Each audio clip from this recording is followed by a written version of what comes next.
It's an acid, so it's a IBA, indole. It's an acid, indole butyric acid, IBA, and it's a hormone that helps that cutting change the cells, gets them to callus up, and then those calloused cells can transform into root cells. So the stem can't transform into root cells, but the calloused cells can transform into root cells. And that's what you're trying to do. You're trying to get it to change its cellular function. So anyway, so where are we at? So you've dipped it in hormone, and then you want to make sure that hormone and that slice that you made on the side of the stem goes below the surface of the soil, of the dirt. And at that point, you go ahead and water everything in, and make sure that there's good sharp drainage. Make sure there's no puddles, there's no like residual water kicking around, because if there is, game over. Game frickin' over. So anyway, you've got your cuttings in your pan, and they're dormant. There's no leaves on them, and it's just, I mean, you're just looking at these things going, geez, what the heck? I mean, seriously, like I'm going to actually get trees to grow out of this stuff. And it's true. So then what you do after that is you get some type of plastic bag, some kind of opaque or see-through bag. And it doesn't have to be see-through, but for some reason it makes me feel better when it is. I can see what's going on with the cuttings. And you just simply drape that over. You put that over your pan or your pot or whatever you're using to root those cuttings in. And you just kind of want to keep those in a very cool. Actually, that's probably one of the most important things is in a cool area. So not like in a hot area, not in a hot room. It doesn't have to be by a window. It doesn't have to be by a heater or any of that business. But just kind of more of a cool location. And you just want to keep those stems from drying out, basically. You know, they can dry out a bit, but they can't. You don't want them to just completely dry up and dry out. So they'll uptake that water that's in the soil just ever so slowly. And perfect spot would be like a basement, where it's just a little, like it's maybe 5 to 10 degrees cooler than the rest of your house. Perfect. Or like a storage cellar. Great. Good little spot. Or like a crawl space. Anyway. This is kind of like a waiting game, you know? So you have your cuttings and you're just like, okay, we're good to go. They don't need any light. They don't need any of that business yet until they leaf out. They're not going to leaf out until they root out. So we're just kind of waiting. And we're talking it's going to be 2, 3, 4 weeks before you even start to see the callousing on it, depending on the variety. Some varieties, such as an aspen tree or a cottonwood, you'd see callousing on that relatively quick, 2 weeks. 2 weeks callousing, 2 more weeks you'd start to see just the micro buds forming for the rootlets, mm-hmm. And then 2 more weeks and you'd see some little feeder roots come out. Still, it's a 6-week process for an easily rooted variety. You start talking maybe a harder variety to root, and it's a 2-month process. So what's a 2 to 2.5, 3 month process? A species or genus or something that you would want to lean towards? Are you thinking more of those that you just mentioned, poplars, cottonwood, things, or willows would be? Willows would be kind of fun those would be I guarantee that would root in very quickly and easily. For me, if I were to do this project, I would want to do a shrub that gives me a flower, nice, beautiful flower. And forsythia, great example. Could you do this with roses? Yes, yep. Roses, I want to say, will root better with a softwood, as a softwood cutting, rather than a hardwood. Okay. So I'm not 100% sure on that, but I feel like it would be better as a softwood cutting. So like when those new stems are coming out and it's green, it's like a really green looking soft. You could harvest that and use it for these, and you can make a brand new rose. Yep.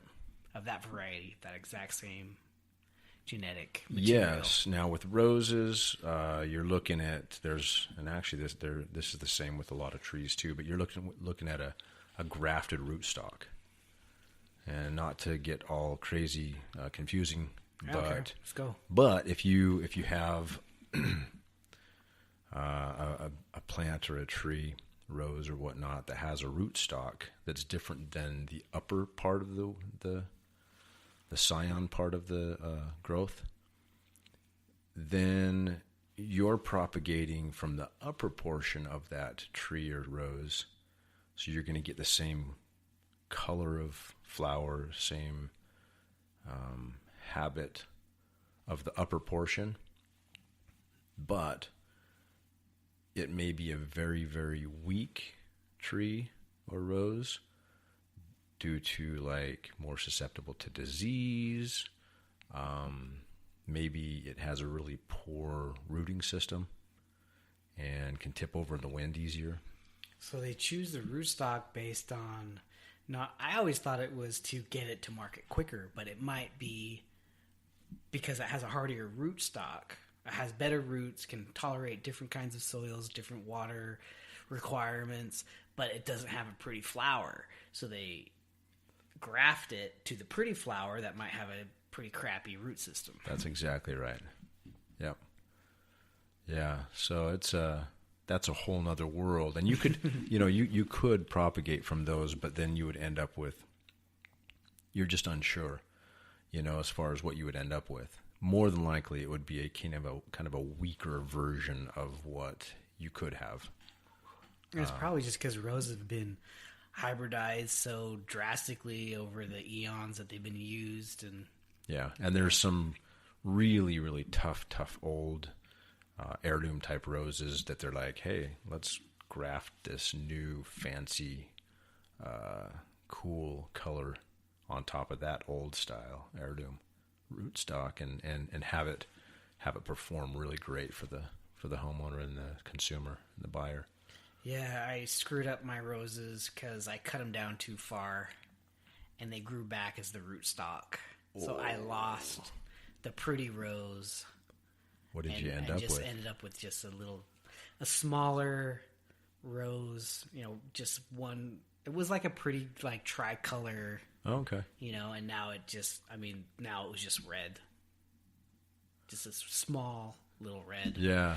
So it was kind of, it still was a rose. Yeah. It was a rose, but it was kind of disappointing. Not nearly as beautiful as the original. Yeah, not even close as the size. As big as my hand, and then it went to a $50 size. So. And you could lose out on things like fragrance. Yeah, you can smell them and things like that. Roses have kind of lost that anyway. I think they're not as fragrant as they used to be. I remember my mom saying when you get roses back in the 60s, it was like you'd fill the whole house. Oh yeah. And now it's like you have to get right up in that to smell. Well, do you remember Marinda? Man, that little rose walk we had going on. That was cool. Just overpowering. It was awesome. It was great. As far as fragrance, yeah. I know we're getting off topic. So yeah. Anyway, come back around on that. That's more or less what you need to do as far as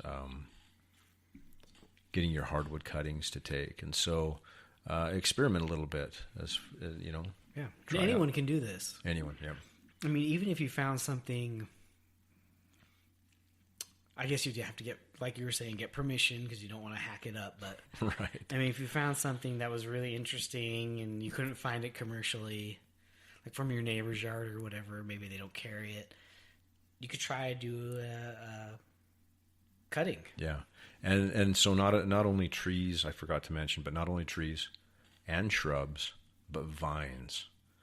So there's a lot of cool vines out there that, and vines would be a perfect example of doing cuttings, and hardwood cuttings would be a great way to go.